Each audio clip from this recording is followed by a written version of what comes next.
19 heures sur les antennes de la télévision 2EF-TV. Madame, Monsieur, bonsoir. Voici le titre de cette édition. 20 000 milliards de francs CFA seront mobilisés pour booster le développement du secteur privé en Afrique dans le cadre de la 4e phase de l'initiative de renforcement de l'assistance du secteur privé. L'accord a été signé le 30 août dernier entre le Japon et la BAD au terme de la 7e édition du TICAD. L'école obligatoire pour tous les enfants dès l'âge de 3 ans en France. La mesure fait exception dans un paysage européen où l'âge d'inscription obligatoire pour les enfants est plus relevé. On y reviendra dans la rubrique éducation de ce journal. Et pour le dossier entrepreneuriat, c'est la vente du placali ou encore la pâte de semoule de manioc, une activité très répandue en Côte d'Ivoire et qui croupit pourtant dans le secteur informel. Rencontre tout à l'heure. Bonsoir, bienvenue dans ce journal. Dakar va abriter les 21 et 22 octobre prochains le colloque annuel de l'Agence universitaire de la francophonie. Cette année, les experts internationaux des secteurs académiques et professionnels débattront donc des questions liées au développement urbain et notamment de l'apport des établissements d'enseignement supérieur dans l'élaboration des stratégies de gestion efficace d'urbanisation basée sur le développement durable et l'évolution des mobilités urbaines. Selon la Banque mondiale, 55% de la population mondiale vit dans les zones urbaines et ces chiffres devraient être multipliés par 1,5% d'ici à 2045.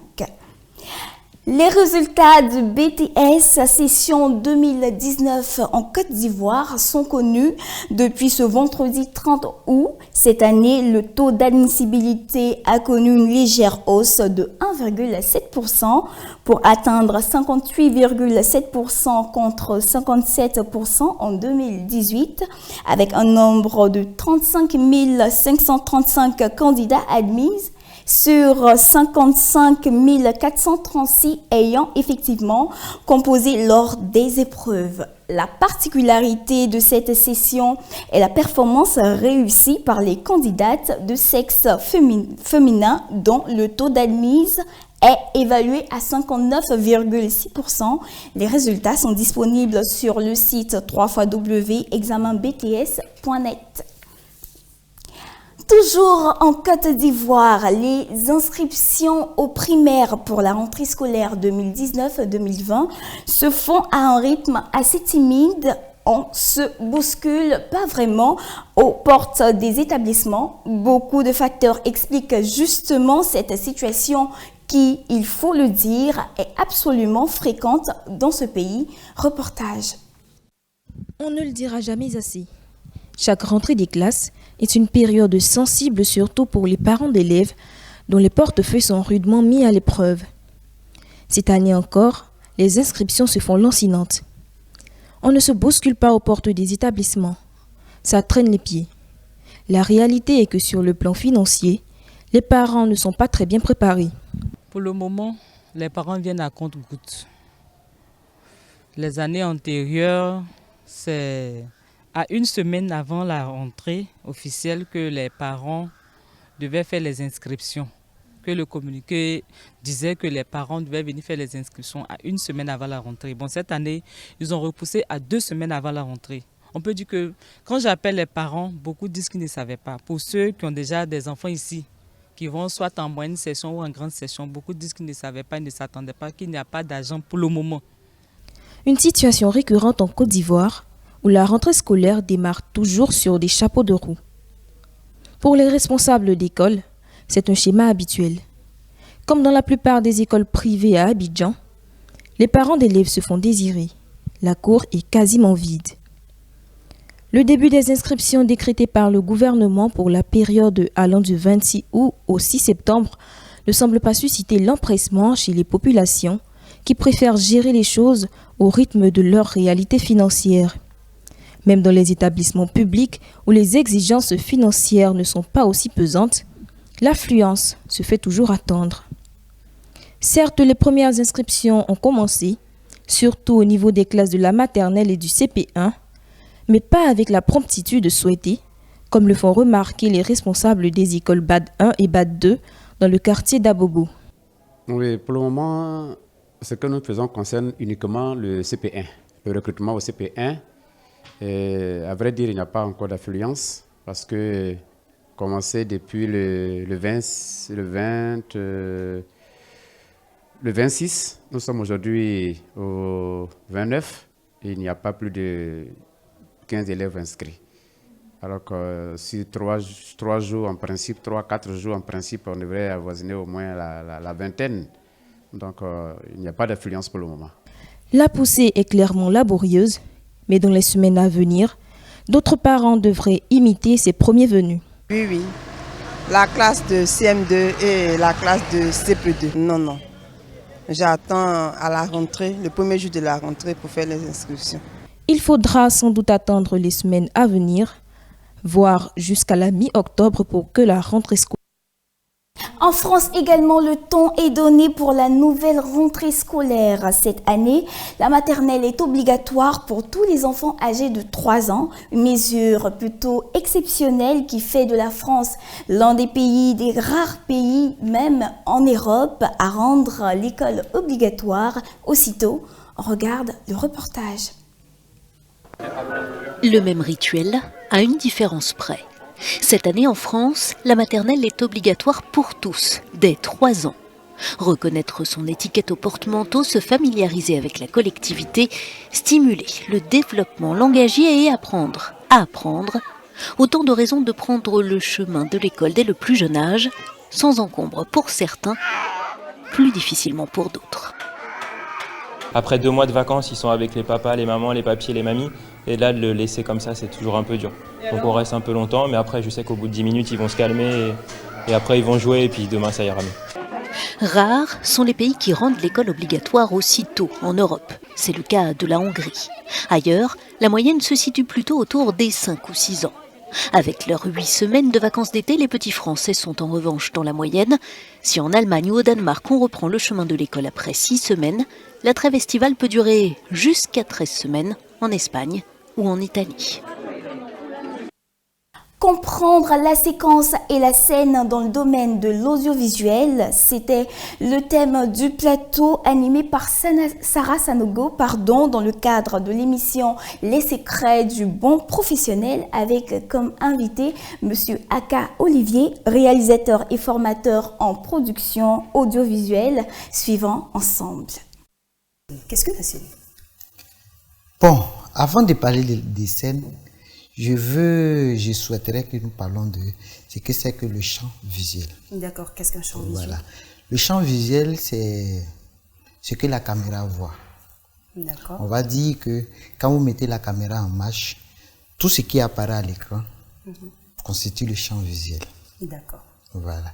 Donc, on parle de champ visuel et en même temps, nous parlons aussi de ce qu'on va appeler le plan. D'accord. Le plan, c'est en réalité la norme de ce que la caméra va fixer. C'est-à-dire la norme de ce que vous allez avoir comme image dans le champ visuel. On parle du sujet. Le sujet, c'est ce que nous filmons. D'accord. Donc, ce que nous filmons, nous le mettons dans une norme. Et c'est cette norme-là qui apparaît dans le champ visuel. Donc, pour revenir à ce qu'on va appeler la scène, la scène, c'est la succession de plans. Le plan que nous venons de définir tout à l'heure. La scène, c'est la succession de plans pour raconter une histoire sans que le décor ne varie. D'accord, donc nous allons donc définir la séquence. La séquence, c'est la succession aussi des plans pour raconter une histoire, mais là, le décor va changer. On va dire que nous commençons quelque part, une histoire que nous racontons. Nous commençons quelque part et puis on finit quelque part. Je veux parler, par exemple, on va dire un braquage dans un supermarché. Bon, on a le film qui commence là, ou bien l'action qui commence là. Et puis il y a une course-poursuite qui peut finir, par exemple, au plateau, n'importe où. Là, le décor voyez, change. Là, le décor change. On va passer par Djamé, on va passer ensuite par le plateau, et le plateau, il y a plusieurs décors. Voilà, donc on parle des séquences lorsque nous présentons notre histoire de cette manière-là. Ça va dire seulement pas des séquences. Par contre, dans la scène, on peut raconter la même histoire, c'est-à-dire le braquage, mais le décor ne varie pas. C'est possible de voir la course-poursuite et le braquage en même temps, dans le même décor? Oui, ça c'est un exemple que j'ai essayé de donner, mais je vais parler de, par exemple, une pièce de théâtre qu'on essaie de représenter. Voilà, une pièce de théâtre qu'on représente, on va dire qu'on présente la chambre, le salon, la case, ainsi de suite, la cour. Tout ça est représenté sur le plateau, mais la scène se passe. Il y a souvent des abus qui se font. On dit par exemple que je vais sur la scène, pour prester. Bon, ça c'est dit, même on va voir qu'il y a des grands journalistes qui le disent. On appelle tel artiste, on dit va sur la scène pour prester. Ce qui est plus juste, c'est va sur le plateau pour jouer ta scène.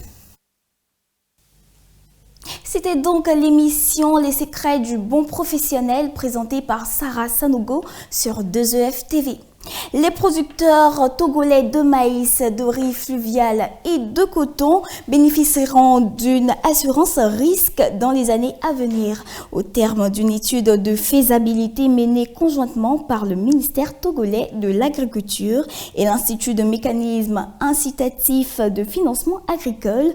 Les principaux acteurs du secteur agricole et de celui de l'assurance ont convenu de la fiabilité de ces filières. Autres acteurs impliqués dans le développement du projet, le gouvernement et les institutions bancaires qui envisagent donc accompagner la réalisation de cette initiative qui bénéficie par ailleurs de l'appui technique et financier de la Banque africaine de développement. Retour au Sénégal, mais cette fois pour parler d'économie. L'activité économique renoue progressivement avec la croissance selon la direction de la prévision et des études économiques. Ces données qui révèlent la performance économique enregistrée au second trimestre 2019. Or, agriculture et sylviculture marquent une amélioration constatée dans les secteurs tertiaires, primaires et secondaires. Les plus fortes hausses sont à mettre au compte des entreprises du secteur tertiaire, notamment en ce qui concerne les activités liées à l'immobilité, au commerce, à l'information, à la communication, à l'enseignement et à l'hôtellerie. Un mot sur la 7e édition de la conférence internationale de Tokyo sur le développement de l'Afrique TICAD qui s'est achevée ce vendredi 30 août à Yokohama au Japon. Plusieurs accords commerciaux et d'appui au secteur privé ont été signés entre le Japon et les États africains. Entre autres, la poursuite de l'initiative de renforcement de l'assistance du secteur privé, conclue entre la BAD et le gouvernement nippon. 20 000 milliards de francs CFA seront mobilisés dans le cadre du financement de ce programme, dont l'objectif est de stimuler les investissements et la création d'emplois par un développement stratégique des infrastructures structurantes. Autre fonds économique pour l'Afrique, la Russie, où à la faveur de la récente visite du chef de l'État à Moscou, Philippe Nyusi, la semaine dernière, l'agence de presse russe TASS a levé un coin de voile sur la santé des relations économiques entre l'Afrique et la Russie. Selon les chiffres dévoilés par l'agence, les échanges commerciaux bilatéraux ont continué de progresser pour atteindre 20 milliards de dollars en 2018, une croissance certes remarquable en hausse de 17,2% par rapport à 2018, mais qui profite essentiellement à Moscou, qui réalise un excédent commercial de 14,5 milliards de dollars pour un niveau d'exportation de 17,4 milliards de dollars contre seulement 3 milliards en termes d'importation en provenance de l'Afrique. La vente d'armes continue largement de dominer les échanges commerciaux entre l'Afrique et son partenaire russe. On ouvre une carne sur le projet Panthéon développé donc par l'Union européenne, placer l'intelligence artificielle au cœur du développement agricole. C'est le but de ce programme qui permet aux propriétaires de fermes agricoles de disposer d'informations précises sur l'état des plantes et de la météo. Illustration dans ce reportage, nos confrères. Je crois que l'agriculture de demain sera différente de celle qui se pratique au quotidien aujourd'hui, parce qu'elle utilisera plus de technologies, il y aura plus d'efficacité dans la manière dont nous utiliserons nos ressources et nous essaierons de rendre le développement durable plus concret avec le temps. L'agriculture de précision poursuit justement cet objectif. Il s'agit non seulement d'améliorer la qualité, mais aussi de faire en sorte que tout le processus soit plus durable du point de vue environnemental.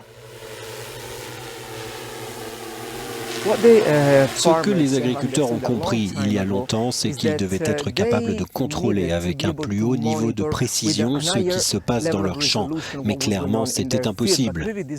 Ce que la technologie a apporté, c'est la capacité d'avoir une image virtuelle, de suivre et de surveiller ce qui se passe et d'obtenir des données en temps réel sur l'état des cultures. Et cela leur permettra d'agir de manière plus déterminée et c'est ce dont ils ont besoin actuellement. Nous essayons d'aider les agriculteurs et les agronomes à gérer un verger de grande superficie et à assurer les tâches qui seraient pénibles et infaisables à une grande échelle. Et puis, nous ne détruisons pas d'emplois, nous apportons des outils qui accompagnent les agriculteurs dans leur travail de manière à le rendre plus performant. Faisons maintenant une petite excursion dans les rues de la capitale avec cette notion, le dégraissage économique. Quoi comprendre quand on parle de dégraissage économique? On suit. En entreprise, c'est de faire un tri et de retrouver de bonnes personnes pour pouvoir gérer une entreprise. Le dégraissage, c'est lorsque on diminue les effectifs des travailleurs. Le mot dégraissage en entreprise, c'est juste décongestionner, sortir des éléments qui sont indispensables, qui ne sont pas indispensables à l'entreprise pour qu'on puisse progresser, pour faire des profits. Plus de travailleurs, ça gonfle un peu le revenu. Voilà un peu. Découvrons à présent les contours de la question dans le doc.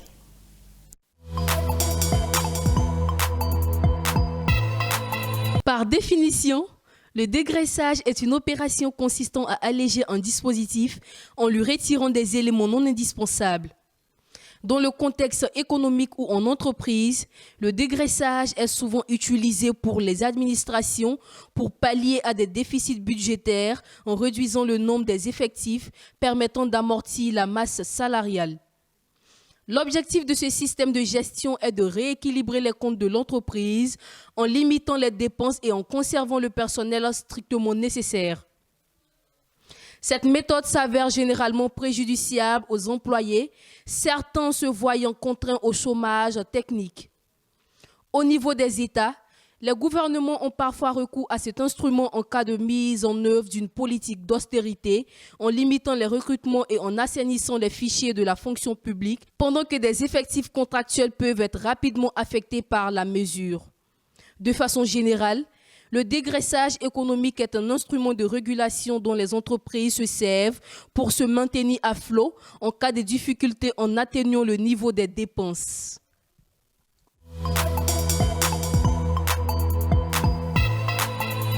Comme annoncé à l'instant, on vous propose de suivre notre dossier entrepreneuriat qui parle de la commercialisation du Plakali. Nos reporters ont sillonné les Plakali-drums d'Abidjan, comme on le dit en Côte d'Ivoire. Comment survit ce commerce et comment ces femmes s'en sortent-elles? Ensuite, le reportage. À Abidjan, et d'ailleurs partout en Côte d'Ivoire, on aime ça. Le Plakali est l'un des mets les plus affectionnés du paysage gastronomique ivoirien. Pour beaucoup de femmes, la commercialisation de cette recette culinaire faite à base de semoule de manioc, accompagnée de la sauce, représente une activité non négligeable, voire assez rentable. L'avantage de cette activité est que quelle que soit la zone d'implantation du site de restauration, la clientèle est disponible. Chaque matin, Roselyne se doit de se rendre très tôt à l'aube au marché d'Abobo pour se ravitailler en marchandises. Ce sont là aussi les impératifs de son métier. Les heures de grande consommation sont connues. La plupart des clients pointant devant les restaurants dès les premières heures de la journée pour prendre leur petit déjeuner à l'africaine. Déjà, à partir de 7h30, son restaurant est ouvert, prêt à accueillir les clients. J'ai l'habitude de venir manger placalé chez ma maman ici. Vous savez, tous les matins, avant d'aller au service, il faut te déjeuner d'abord. Donc tu n'es pas te lever comme ça pour aller faire quelque chose du. Nous d'autres, souvent, on fait les trucs du seulement. Donc on est obligé de se déjeuner, prendre un petit truc avant d'aller. Le métier n'est pas facile. La confection du placali commence à la veille, notamment en ce qui concerne la confection de la sauce. Et même, dans la préparation du placali en lui-même, il faut une bonne dose de concentration pour assurer la qualité du produit, une manière habile de fidéliser la clientèle. C'est ce que fait aussi une autre restauratrice du coin qui suit le même cheminement que la première. Je me réveille en tout cas 4 h du matin. J'ai fait tout à la maison. Maintenant, 6 h, je m'en vais à Bobo. J'ai fait le marché. Et puis, il vient. Je commence à préparer. Il y a Kabato, il y a Placali. Des fois, il finit à 22 h, des fois 23 h. C'est moins cher, accessible au plus grand nombre. Et pour la teneur quantitative du produit, la recette est particulièrement appréciée par les populations qui en ont fait un allié quotidien. Oui, ça m'arrange. Chaque fois que ça vient ici, elle fait ça moins cher. 100 francs, poisson 200, close 100 francs. Après ça, vient ici. L'activité est rémunératrice. Peut-être pas assez pour récompenser les efforts un peu trop pénibles des commerçants, mais elle parvient tout de même à réaliser quelques profits à partir de ce travail jusqu'à présent occulté par les circuits de financement. Ce commerce, des fois, il y a beaucoup de monde, des clients, des fois, il n'y a pas de clients. C'est un peu. Au moins 3 000, 2 500, 4 000. Si ça marche beaucoup, 4 000. Bon, il y a les clients. Si ça marche dans la journée, je peux gagner au moins 7 000 dans la journée. C'est pas facile, on paye la place. C'est 1 000 francs par jour. Quoique pratiqué par de nombreuses dames en Côte d'Ivoire, le plus gros handicap de ce secteur d'activité reste assurément l'accompagnement financier et stratégique des restauratrices. Une situation qui pourrait être palliée avec une prise en compte plus efficace de l'État dans le soutien aux activités génératrices de revenus à partir, pourquoi pas, d'un partenariat ciblé avec des structures de microfinance pour en encourager l'entrepreneuriat féminin. On y va maintenant pour l'instant favori de nos téléspectateurs, ce n'est rien d'autre que la tombola.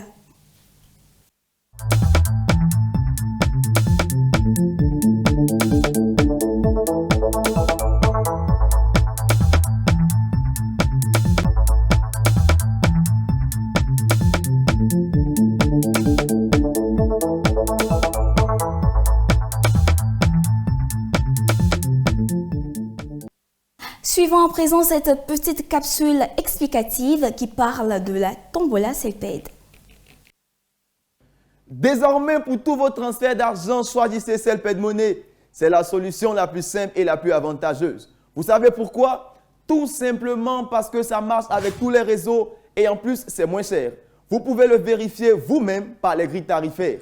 Avec Celped Money, votre argent sera payé quel que soit le montant et l'heure, grâce aux milliers d'agents agréés qui sont partout et les agents Celped Finance qui sont dans les principales grandes villes de la Côte d'Ivoire. Vous voulez bénéficier de ces avantages? C'est simple. Installez rapidement l'application Celped Money sur votre téléphone via Play Store ou App Store. Rendez-vous chez l'agent agréé ou dans une agence Celped pour créer et recharger votre compte et envoyer de l'argent à qui vous voulez partout en Côte d'Ivoire, quel que soit son réseau. Ce n'est pas tout. Vous pouvez même gagner beaucoup d'argent grâce à la tombola Celped Money. Ah oui, pour cela, gardez soigneusement le code tombola de la carte prépayée Celped Money qui a permis de recharger votre compte ou votre numéro de transaction. Téléchargez gratuitement sur votre téléphone l'application de la Web TV 2EFTV sur Play Store ou App Store pour suivre le tirage au sort qui se fait chaque soir à 19 h sur cette télé. Votre numéro peut être tiré au sort et vous pouvez gagner gros. Celped Money, c'est moins cher et ça marche avec tous les réseaux. Pour effectuer tous vos transferts d'argent, rendez-vous chez l'agent agréé Celped ou dans l'agence Celped la plus proche. Contact 22 41 55 85 ou la liste des agences et agents agréés sur www.celpedfinance.com. On y va maintenant pour le tirage.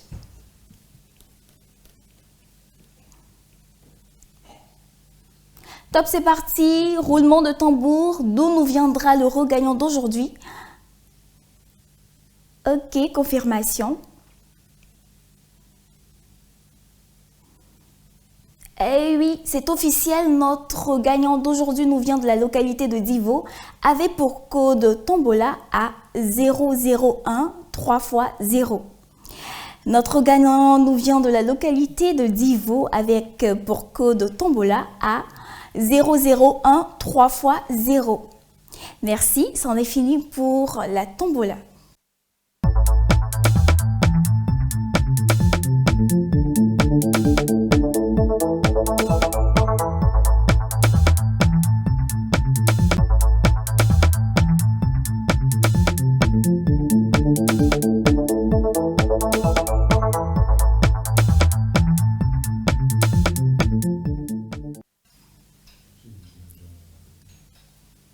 On y va maintenant pour le taux de change.